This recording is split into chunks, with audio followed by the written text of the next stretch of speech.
So it seems like a ridiculous thing to say at face value, but perhaps it's not so ridiculous when you look at the facts.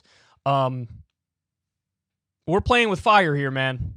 That doomsday clock is not in a good place. We are perhaps on the brink of World War III, which would be obviously game, set, match on human civilization, because in the nuclear age, you can't have a World War III. It doesn't work like that. When you have nuclear weapons, two nuclear-armed powers going at it, to say it's a problem is an understatement. So Russia, China, and Iran are basically prepping and doing like World War III war games. And the situation currently unfolding between Russia and Ukraine is devastatingly scary. So I want to go ahead and throw it now to, this is a video from a German public broadcaster, and they're going to give you some of the information. America's top diplomat, Antony Blinken, is in Geneva to meet with Russian Foreign Minister Sergei Lavrov for make-or-break talks that could determine war or peace in Europe. On Thursday, Blinken was in Berlin, where he held talks with German Foreign Minister Annalena Baerbock and their British and French counterparts, a meeting meant to show a united front and clear up any misunderstanding about Western unity regarding Russian aggression against Ukraine. The stakes are high. US Secretary of State Antony Blinken landing in Berlin to try and rally America's allies and prevent a war. Unity is the main goal here. Blinken and his German, French and British counterparts discuss the intense fears that Russia may soon invade Ukraine. Their focus, how to credibly deter Moscow, with warnings of what could follow. Even as we're relentless in pursuing this diplomatic path, we'll continue to make very clear that if Moscow chooses the path of further aggression, we will impose swift and massive costs. We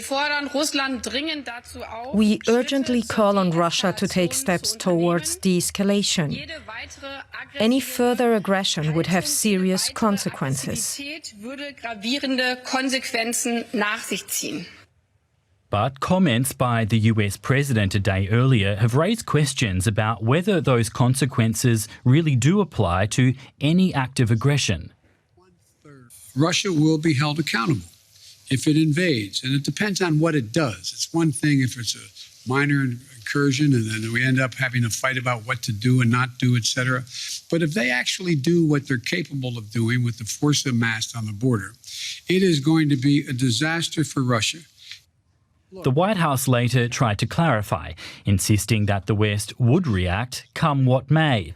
But the issue has highlighted questions over what level of aggression would trigger what kind of response.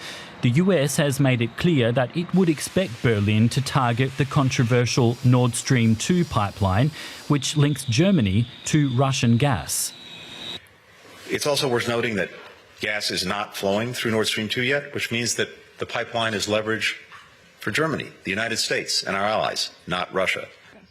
For now, though, there's another round of diplomacy coming up. Antony Blinken will meet his Russian counterpart in Geneva on Friday, seen as one of the last chances to find a way of avoiding war. So the good news is that they're talking, and according to Antony Blinken, the talks are direct and open and businesslike, and nobody's playing hide the ball. But at the same time, both sides are kind of playing hide the ball in a different sense, because as Russia is insisting, look, we're not going to do anything. We're not going to go into Ukraine. They've amassed, I read, up to 100,000 troops on the border. And on the U.S. side, you know, we say, well, I don't know what you're talking about. We're not involved. We're not interested in a conflict either, but we are sending weapons on top of weapons on top of weapons into Ukraine as well, and also into some of the surrounding post-Soviet states.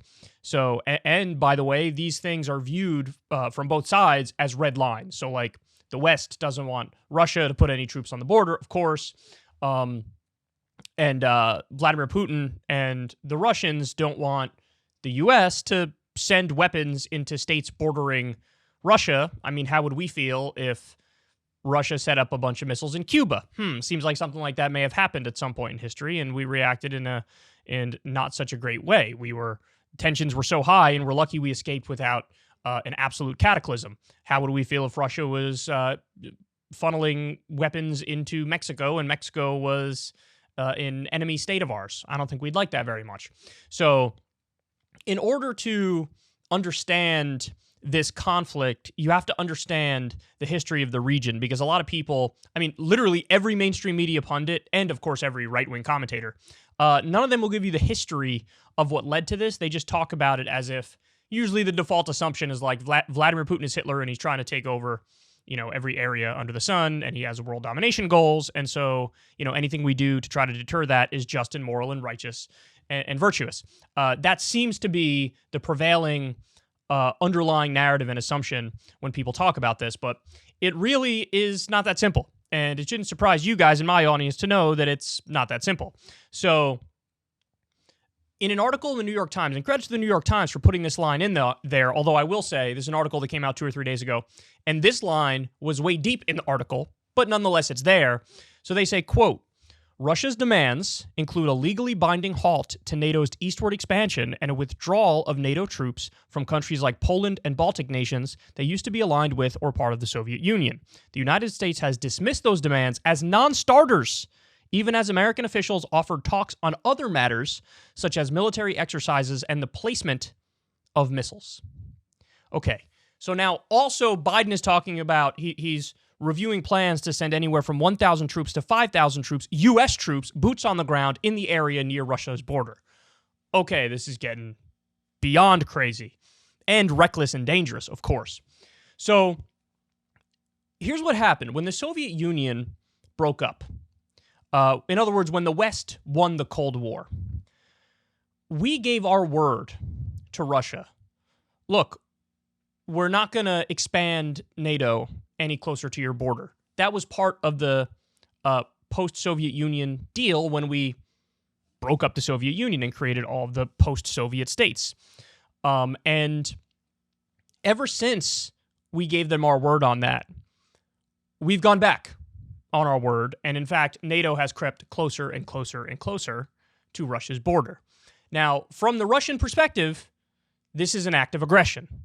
And again, it's not too hard to figure out why. If we had Russia with weapons in Cuba or Mexico or Canada, and those states were nominally either neutral or aligned with them, we would view that as a provocation. So that's the Russian perspective on this. Hey, NATO, get the hell off our border. Stop, effectively threatening us here. And you can see where they're coming from, because it's not like the U.S. actually abides by international law and doesn't act in a thuggish way globally. In fact, this is a point that Putin has made repeatedly over the years. The U.S. has 900 military bases around the world. We fund 73% of the world's dictatorships. We effectively have puppet governments that are aligned with us in 73% of the world's dictatorships. We're expansionist. We ignored international law in Iraq and in Afghanistan, and with the 8 countries that we're currently bombing. And so for us to say, hey, look, you got to abide by international law, but then we violate it on a Tuesday before brunch, that's beyond hypocritical, and your word has no weight when you act like that. Now, the perspective from the West is Vladimir Putin basically wants to reconstitute the Soviet Union, or maybe even go beyond that and take over all of Europe. And, you would see there are people deranged enough to make Hitler analogies and comparisons. That's really his ultimate goal, is to take over all of Europe, perhaps all of the world. I think that's really hyperbolic. But now we're stuck here in a standoff. Now, in his heart of hearts, does Vladimir Putin probably want to reconstitute the Soviet Union? I think that's probably true. But I also think it's true that he understands that that's not politically viable or feasible given the strength and power of NATO, and you can't do that without World War III. However, we saw a similar thing happen when Russia invaded Georgia. I think that was under George W. Bush. Georgia, not U.S.'s Georgia, Georgia the country. And of course, we saw it with Crimea in, I believe it was 2014 under Barack Obama. And what happened is Vladimir Putin went into Crimea and effectively said, well, this is ours now. And it is true, this is a part that's, kind of buried in Western media. It is true that the area that he took over, regardless of what you think of what he did there, the area that he took over is basically ethnically Russian. And then when you ask the people in the area that they took over, something like over 70% of them said they would prefer to be with Russia, because Ukraine, like a lot of the post-Soviet states, are kind of fake states, and there's all these disparate factionalized regions that don't have a sort of national unity. And what we're talking about now with the part of Ukraine that Vladimir Putin looks poised to take over, it's a similar situation.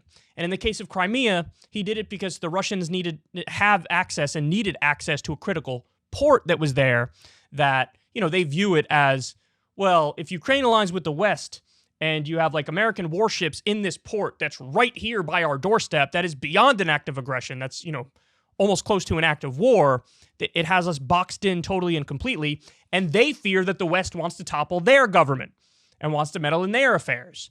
So it's a messy situation, and what you have is both sides are claiming that they're acting purely defensively. Russia claims they're acting purely defensively because NATO has encroached closer and closer to their border.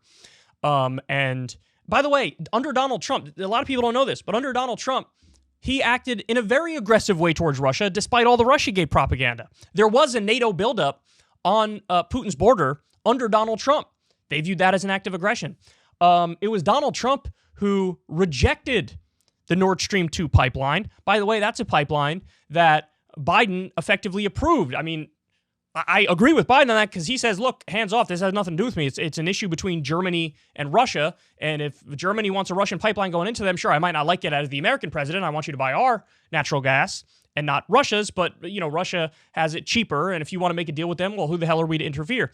So Biden has effectively approved that pipeline, but now they're saying, look, we'll use it as leverage in this back and forth. And you have some psychotic neocon warhawks in the U.S. saying, well, now the round of sanctions that needs to be done is you cut Russia off from the entire global banking system. Okay, well, if you do that, then you're definitely asking for World War III, because there definitely will be some sort of official hawkish response from Russia.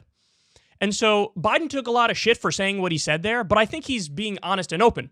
Now, he's being honest and open, and maybe you shouldn't say it out loud, but he's still being honest and open when he says, look, it'll depend on the nature of what the incursion is. So it looks like Vladimir Putin is almost certainly going to go into Ukraine, but Biden's larger point there is, if you go into Ukraine and you take the area that's already kind of aligned with you and ethnically Russian and wants you there, well, that's one thing. We don't like it. It's bad, but that's one thing. But if you go into the ethnically Ukrainian areas, well, then we have a real problem, because they don't want Russia to take them over. And also, we've been arming rebel groups on the ground. By the way, this is a little-known fact, but a lot of and Trump armed these people too, a lot of the Ukrainian rebel groups that we're arming are neo-Nazis. I wish I was exaggerating. I'm not exaggerating. So it is a colossally messy situation, and a lot of people are commenting on this without giving the history of NATO. A lot of people are commenting on this without giving any credibility or credence to what Russia's perspective is. So I'm trying my best here to give both sides of the argument so you see where both of them are coming from. But the fact of the matter is, we can't afford this sort of hawkishness and rising of tensions. We can't afford it. It's the nuclear age. If there's some sort of miscommunication or one person steps out of line and goes too far, there can be absolutely devastating consequences. I mean, it's already a devastating situation, but it can get a hell of a lot worse. So I hope that cooler heads prevail. And listen, some neocon idiots might say I'm doing appeasement when I say this, but I don't think it's appeasement. I think that the simple demands of Russia on this front are reasonable, because all Russia wants is to go back to the original deal of NATO, which is you can't get further and further closer to our border. And NATO has been doing that. When NATO was launched, there were only 12 countries in NATO. How many countries are in there now? 30. 30. So we said we're not going to expand closer to them, and then we expanded closer and closer to them. And by the way, there are 3 countries that currently want to get into NATO: Bosnia and, I never knew how to pronounce this, Herzegovina, Georgia, and Ukraine. They're aspiring NATO members, but they're not in NATO. And so this notion that, like, we're going to send American troops to fight and die and potentially start World War III over Ukraine, that's not something I agree with. That's not something I believe in. There was some preposterously high percentage of Americans that couldn't even point Ukraine out on a map in a story that just came out, and you're going to ask people to go fight and die for that? Now, the counter argument is, yeah, but if you let Putin do this, then he's never going to stop. And I sincerely believe that that's bullshit in this sense. Not everybody's Hitler. Not everybody wants world domination. I don't think Vladimir Putin wants world domination or will try for world domination. I do think in Putin's heart of hearts, he wants to reconstitute the old Soviet Union, and I think that's unacceptable, and nobody would allow that to happen. But in terms of attempting to go back to the original deal when the Soviet Union was broken up and became Russia, I think that's a perfectly reasonable ask. So I'm going to read it to you one more time here. Russia's demands include a legally binding halt to NATO's eastward expansion. We should do that. And a withdrawal of NATO troops from countries like Poland and Baltic nations that used to be aligned with or part of the Soviet Union. I think that's reasonable. The United States has dismissed those demands as non-starters, even as American officials offered talks on other matters, such as military exercises and the placement of missiles. So in other words, the U.S. is saying, look, we won't do like war games on your border anymore. Oh, how kind of you. You should have never been doing that in the first place. And we're not going to have like missiles pointed at you from very close to you. Okay, well, again, that's a tiny concession. It's a good concession, but it's a tiny concession because that never should have been the case in the first place. If Russia had missiles in Cuba pointed at us, we'd be like, well, that's basically an act of war, and now we're on red alert, and we're about to assemble the forces to deploy. So I think that what they're asking for is legitimate and fair. I think you just have to go back to what the deal was when the Soviet Union was broken up, which is all of those post-Soviet buffer states need to be just that. They need to be buffer states. They need Austria-like neutrality. That's it. I think that's all that Russia wants. And, you know, Vladimir Putin, are there some ethnically Russian areas that he would effectively annex and try to make a part of Russia again? Yeah, and we know because he's already done that. Is that bad? Yes. Is that something to start World War III over? Absolutely not. Absolutely not. Because I think this mindset, this assumption that, well, he obviously has expansionist goals, and any deal with him is like Neville Chamberlain's deal with Hitler. I simply don't buy that. And generally speaking, the only people who buy that are people who don't have a historical understanding of the region. They don't understand the history of NATO, and people who tend to believe that the United States is always the good guy by default, always acting in the world's best interest by default. We're the world police, and the official baddie nations are just a different breed, and they mean ill for everybody. That's my sense of it, is the people who don't think these are reasonable asks and don't want to comply with these asks are American exceptionalists, and they've drunk the Kool-Aid of the propaganda that all the baddie nations are, if it wasn't for us keeping them in line, they would lead the world to chaos and devastation and dictatorship and totalitarianism, and they're the main problem, basically. I simply don't buy that. I think that's a childish argument. So look, I tried my best to give both sides of the story here. You can determine whether or not my breakdown is fair. You can determine what you think would ease this situation. But I really think the best thing that we could do is go back to the original deal when the Soviet Union was broken up, go take NATO back to where it was in, 1995, and just keep it there. And have the buffer states, be neutral, and leave it at that. Now, if in that situation, in other words, if we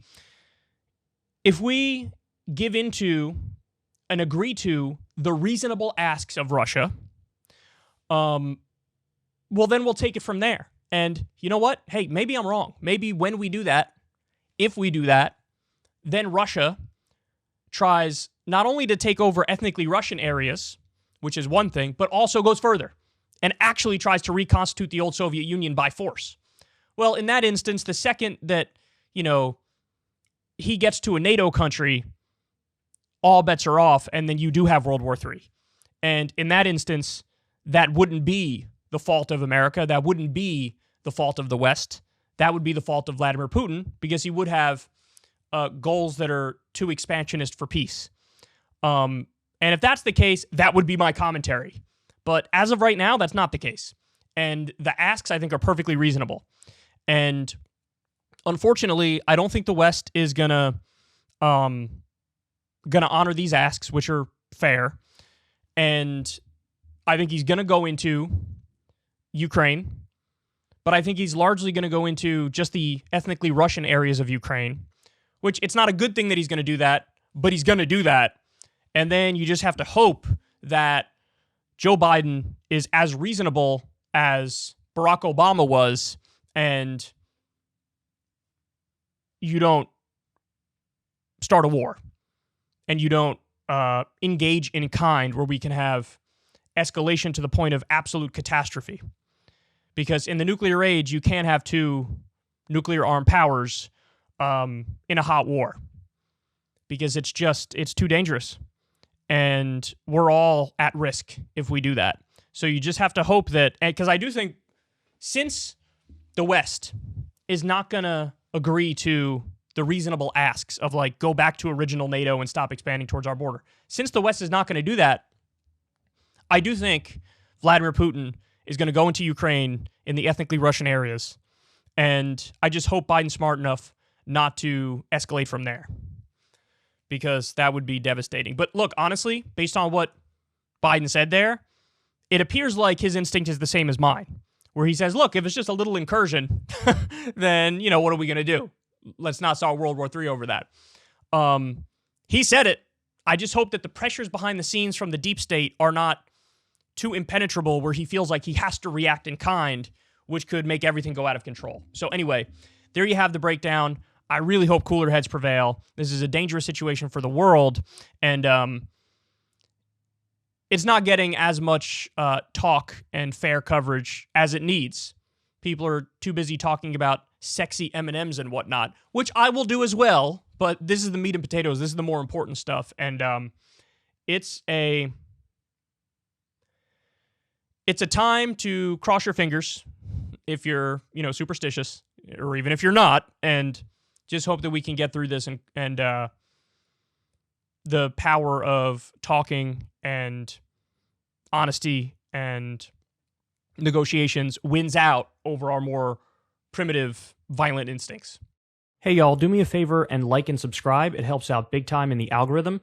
Click the bell as well for notifications when videos drop, and watch that video on screen right now. You know you want to.